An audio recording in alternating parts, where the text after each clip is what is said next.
أعوذ بالله من الشيطان اللعين الرجيم بسم الله الرحمن الرحيم الحمد لله رب العالمين وصلى الله على سيدنا محمد وعلى أهل بيته الطيبين الطاهرين المعصومين اللهم صل على محمد وآل محمد وعجل فرجهم.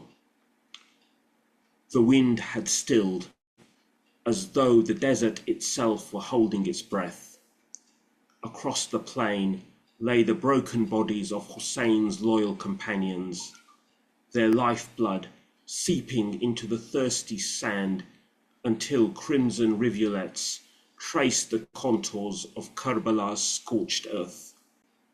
Shields were split, standards toppled, and shattered lances thrust skyward like skeletal figures accusing the heavens. A single riderless horse, its saddle dark with its master's blood, galloped in frantic circles, neighing a lament no human throat could voice. Each hoofbeat sounded like a dirge across the silence that followed slaughter. Black smoke coiled upward from the tents, where women and children had sought refuge. Flames crackled through canvas and rope, devouring embroidered panels sewn by loving hands. The screams of frightened orphans blended with the roar of the blaze, and sparks drifted sky high, carrying with them the last fragile hopes of the house of the Prophet. Amid the chaos rose Zainab bint Ali, sister of Imam Hussain, daughter of Fatima. Her robe was torn, her veil singed at the hem, yet her posture spoke of an unbroken spirit. She gathered the trembling children to her, pressing them close as embers floated around them like fiery hail. Her eyes lingered on the trampled body of her brother, now almost unrecognizable beneath the hooves that had ground bone into dust, yet no tear escaped her resolute gaze. Within a smouldering tent lay her nephew, Ali ibn al-Hussein, Imam Sajjad, gravely ill and unable to stand. Zainab shielded him with her own body when soldiers stormed in, arms outstretched in defiance. "He is but a sick man. Have you no mercy left in your hearts?" she cried. Some swords wavered, none dared strike her. In the confusion, young Sakina slipped from the women's circle, drawn by hope of finding her father. Through smoke she wandered, tiny hands trembling as she called, "Baba, where are you?" Zainab's heart seized. She searched frantically until she found the child kneeling beside Hussein's lifeless form, clutching his severed hand. Gathering Sakina into her arms, she whispered comfort even as her own heart shattered anew. When the fires dimmed, the victors bound the surviving family. Heavy shackles were clamped on the women of the Prophet's household. Ropes were tied from their cuffs to the rough saddles of weary camels. Imam Sajjad, too weak to walk, was forced upright, an iron chain coiled around his wrists and a spiked metal collar fastened around his neck, the cruel points biting every time he moved. High among them glimmered the head of Hussein. Onlookers gasped when in the hush of dawn a gentle murmur drifted from those blessed lips. Verses of Quran recited with the same serenity he had shown in life. Some swore they heard the opening of Surah Kahf. Others the verse, فَسَيَكْفِيكَهُمُ اللَّهُ وَهُوَ السَّمِيعُ الْعَلِيمُ. Allah will suffice you against them. He is all-hearing, the all-knowing. Children stumbled beside camels. Chains scraped across sand, and still Zainab moved among them, a sobbing child there. Each clang of iron proclaimed a new phase of struggle. The voice, the swords had fallen silent, but a harsher trial was beginning. From Jihad al-Qital to Jihad al-Tabyeen. The physical jihad had ended in martyrdom. Now dawned the Jihad of Clarification, Jihad al-Tabyeen. Zainab and Imam Sajjad, fettered yet unbowed, would become the single tongue of Karbala, from the marketplace of Kufa to the court of Yazid in Damascus. They would turn captivity into a pulpit. Zainab, her wrists raw from the chains, proclaiming, "By Allah, we saw nothing but beauty in his decree," exposing tyranny while exalting sacrifice.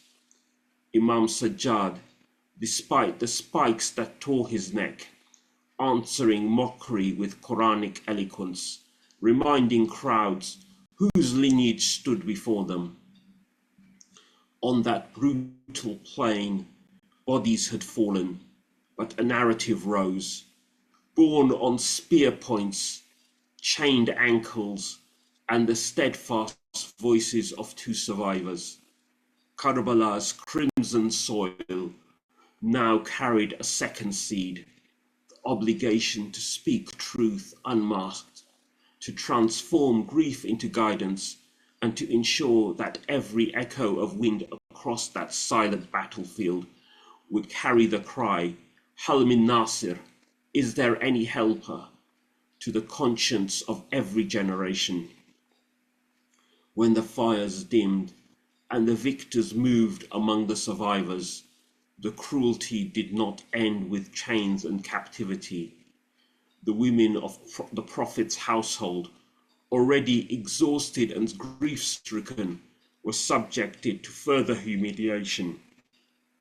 The soldiers tore away their veils, stripping them of the last remnants of dignity and privacy. Jewelry and precious belongings, earrings, bracelet, and cherished keepsakes were snatched from them. Even the simple garments that survived the flames were ripped away, leaving the noble women exposed to jeers and stares of the enemy. Zainab, her head uncovered and her heart heavy, gathered the women and children close, shielding them as best she could from the cruelty that surrounded them. The pain of physical loss was deep, but the wound to their honor and sanctity was deeper still. A wound that would echo through generations, remembered in every retelling of Karbala's tragedy. Imam Mahdi a witness. Yet, as the dust of Karbala settled and the chains of captivity dragged the Ahlul Bayt through foreign streets, there was an unseen witness whose heart bled with every injustice, the awaited Imam al-Mahdi alayhi salam. Though hidden from the eyes of the world, his spirit was present on that desolate plain, mourning the suffering of his forefathers and the agony of his beloved Aunt Zainab, his ailing ancestor Imam Sajjad, and the orphan Sakina. Every lash, every chain, every tear shed by the children of Hussain was reflected in the heart of the one who would one day rise to avenge this tragedy and restore justice. Imam Mahdi alayhi salam continues to witness not only the aftermath of Karbala, but the greater oppressions that have multiplied across the world today. He sees the innocent trampled, the voices of truth silenced, and the message of Hussein, once carried on the tongues of the oppressed, now often drowned out by the noise of heedlessness and worldly pursuits. The pulpits that were meant to echo the cry of Hal min Nasir and awaken hearts to the cause of justice and sacrifice are ages for entertainment, self-promotion and profit. The sacred memory of Karbala, instead of stirring souls to action and reform, is sometimes reduced to ritual and spectacle, its true message lost amid clamour for applause and material gain. The heart of the Imam of our time aches as he witnesses this betrayal, not only of his grandfather Hussein, but of the very purpose for which Karbala was written in blood. He awaits for a generation that will rise, not just in mourning, but in understanding, not just in ritual, but in revolution of the soul. He yearns for pulpits that will once again become beacons of truth, for gatherings that will ignite the spirit of resistance against oppression, and for hearts that will answer the eternal call of Karbala with sincerity and action. Until that day, the silent battlefield of Karbala is not just a memory, but a living challenge. Its dust still carries the footprint of the oppressed. Its wind still whispers the names of the martyrs, and its legacy still calls out to every conscience. Will you be amongst those who merely recount the tragedy, or amongst those who rise to fulfill its message? وَسَيَعْلَمُ الَّذِينَ ظَلَمُوا أَيَّ مُنْقَلَبٌ يَنْقَلِبُونَ إِنَّا لِلَّهِ وَإِنَّا إِلَيْهِ رَاجِعُونَ. Salawat ala Muhammad wa ali Muhammad.